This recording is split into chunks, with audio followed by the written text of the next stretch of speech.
Texans. Azeez Al-Shaair was suspended for 3 games for this hit on Trevor Lawrence. Back to Tom Brady, who talked to Colin about the nuances of quarterback safety. Take a listen. When you run, you put yourself in a lot of danger. And when you do that, I don't think the onus of protecting an offensive quarterback who's running should be on a defensive player.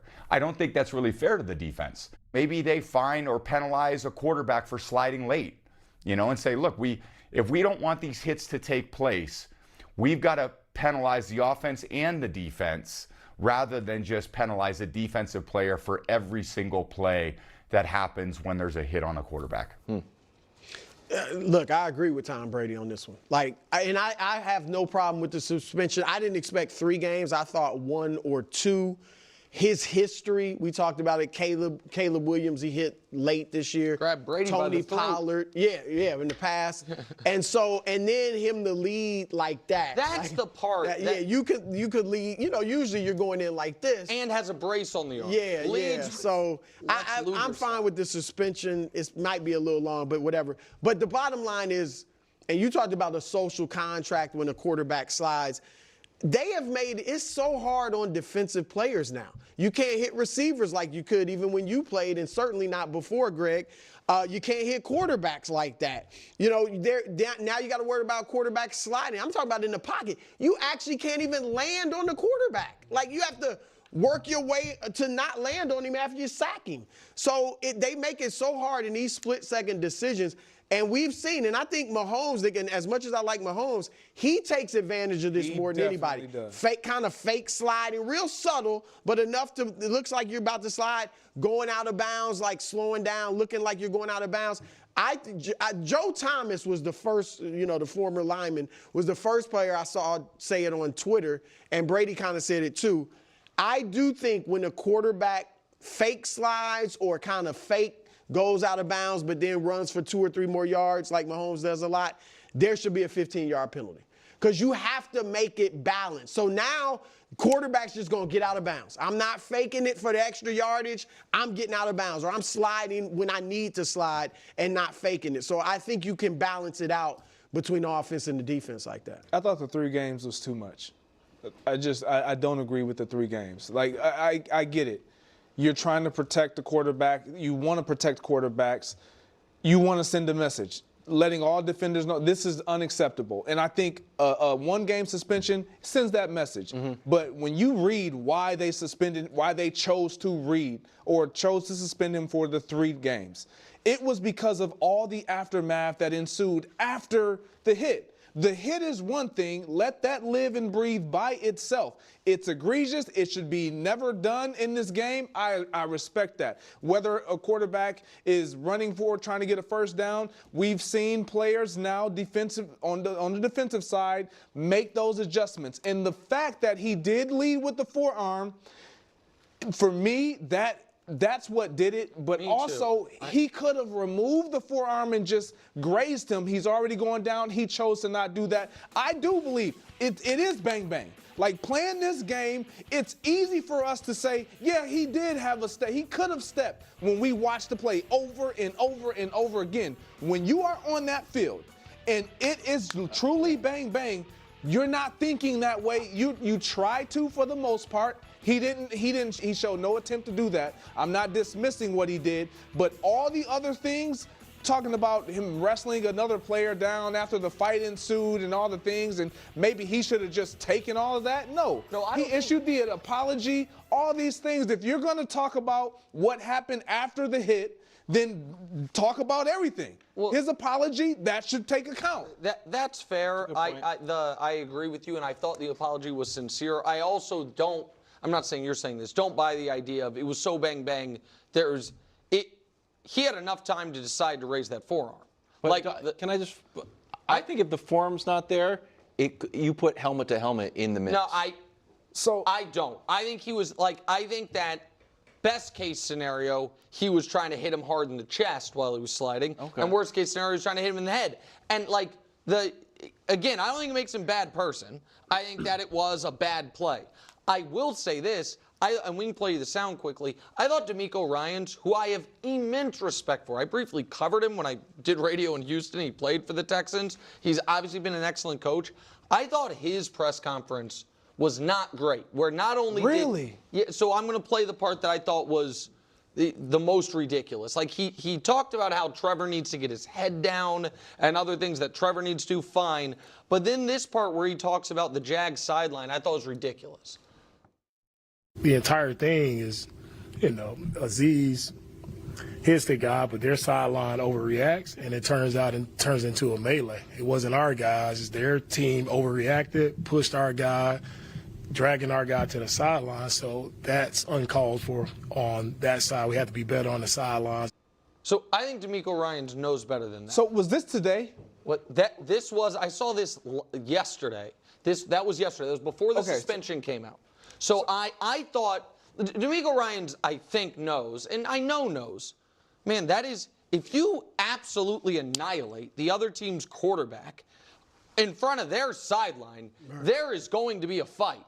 And by the way, we have talked about and used instances where there isn't a fight as like an indictment on how much the team cares about that quarterback. Like, in a different world where that hit happens, but Trevor doesn't get knocked out, and the Jags don't fight, the topic on this show would have been, what does it say about Trevor that his guys didn't care? Like the Caleb play when no one helped him up, that was a mini thing. So like Patriots helped him up. The Patriots helped him up. And again, I really like DeMeco Ryans. I think the Texans have circled the wagons almost too much in this regard. The idea that the Jags were wrong for defending Trevor there, I think is ridiculous, personally. Yeah, see, I mean, you're in conversation with the league at this point after the game, and so when you're hearing, which he probably did, that the reason why your player is about to be suspended for an additional 2 games versus just a 1, melee? like because of the melee, what ensued afterwards. Now you can't put that on. That's not on him. Like, I get it. It was ignited because of a hit. But now you're basically saying, because you did that, they get to react. You just got to take it. That's unrealistic. Like, that's just, I'm not at all condoning the hit. He should be suspended. He should be suspended. But to give him 3 games, I thought that was just excessive. Okay. Yeah, I think listening to people who never really played a sport or understand body control is just comically absurd. So like other people's opinions, especially, people who haven't even just been in the NFL itself. That's why, like, listening to what Tom Brady has to say, everyone should just shut up and listen. Just shut up and listen to what he's the best quarterback to ever walk the face of the planet. He is the GOAT. There he is. Maybe what he's saying, that quarterbacks have a responsibility to protect themselves as well, needs to be considered. And I think Greg Jennings is bringing a really balanced view on this as well, because it's not like every single professional athlete or ex-athlete's going to have, all 100% agree, and there's going to be some disagreements, and some people are going to be like, hey, this is football, violence happens, let's go, it is what it is, and other people are like, no, we got to get this out, and it's got to be somewhere in the middle, and that's why it does have to be balanced between, honestly, I slightly take back what I'm going to say, because it can be balanced between people who have not been in the NFL or played, because you need that kind of outside perspective. I actually just had that conversation with Travis O'Shea recently of like, you need to be able to kind of reach from different experiences from all over and not just this narrow-minded, which is why we even see professional athletes get a take wrong so frequently, because they just know this one narrow view and nothing else. Same thing with just an ex-coach's athlete or a non-athlete. There's all those different variations. But in terms of like body control, that's when it's like, someone else's outside perspective means nothing to me. Unless you literally have been jumping and running and been playing sports ever since you were a little kid, you don't know. And saying, he could have moved his arm out of the way. You have no idea what you're talking about. You have zero idea what you're talking about. Unless you've truly leaped in the air with your body and understand what you can do from a body control and bang bang moment, you just have no idea what you're talking about. Zero, none. You have literally zero experience, that not even a semblance of experience that you could pull from. Not even a semblance. So no, So again, if we want to talk about what should be done, should players like Patrick Mahomes get a 15-yard penalty for doing that type of stuff and things of that nature? That's when like a non-athlete or, whatever, his opinion, I think, could matter a lot more, right? Because again, things become a little bit more conceptual rather than like what is actually happening in this bang bang moment. And again, that's why an opinion like Greg Jennings, Tom Brady, etc., their opinion will matter more. But I totally agree that the stuff that Patrick Mahomes does, and other quarterbacks, not just Mahomes, it's exploiting a rule to your game. And there needs to be repercussions because of hits like that. Because then you are going to have defensive players to say, whatever, you're going to play this song and dance, then I'm just going to go after you and screw it. If I get a penalty, I get a penalty. What are you going to do? But I got to do it. I got to go for it because I'd rather get a 15-yard penalty than have you, risk a 15-yard penalty than have you think that you can either keep doing this or beat us now because of that. We saw Patrick Mahomes do that on full display against the 49ers. He's done it so many times. And this is what drives me crazy about things like the NFL, NBA, MLB. When they see that players are exploiting rules, they allow it to continue for far too long. And Formula One does this beautifully. F1, racing. When they see that a rule that is being exploited, whether it be by the drivers, whether it be by the teams themselves in terms of the car that they're constructing, that they see, hey, you know what? The way how this wing is constructed, like, yes, it's technically within regulation, but it really should not exist. They fix it right then and there. They do not say, oh, well, this is just what it is for the 2024 season. We'll take a look and try to fix it in the 25. No, they change it right then and there. They change it right then and there. They do not play games. In baseball, we saw the shift was being exploited and ruining baseball, and baseball just allowed it to go on and on and on. They finally changed the rules. And now the way how the rules are written, they're still able to exploit it to a degree and still kind of have a shift. And it's like, great, you know what? The MLB did not see that happen. Well, you know what? Say they can't do that either. Don't wait for a whole nother season or two to then say, you know what? We're going to actually also make sure that you can't do this as well. Do both things. Get the job done. Otherwise, you are going to keep seeing stuff like this happen. Let the quarterbacks know that the responsibility is on them and the defense. I am all for taking out violent, debilitating hits out of him. I do not want to see concussions. When everyone was making fun of football and sarcastic ball and stuff like that, I legitimately had to reflect on, like, how much football do I want to watch? I'm not afraid to admit that. I was literally like, this does make me feel a little uncomfortable at this point. I don't want to see players get hurt. I don't want to see people, again, at that point, I had already had so many of my own physical injuries, and I still was racking them up. And then, little did I know I was going to get even more after that. And I was just like, I don't want to see that. It's like uncomfortable. And so, yeah, the NFL pivoted, and they were right to do it. It would be tough for me to watch some of those hits that I saw, in the 2000s. I mean, when you, again, I said this before, Google Tom Brady's, sacks or hits. I mean, it's brutal, and that's just Tom Brady. Google, Brian Dawkins. We could go down the list of all the big-time defensive players and the hits that they laid on them. I mean, it's just brutal.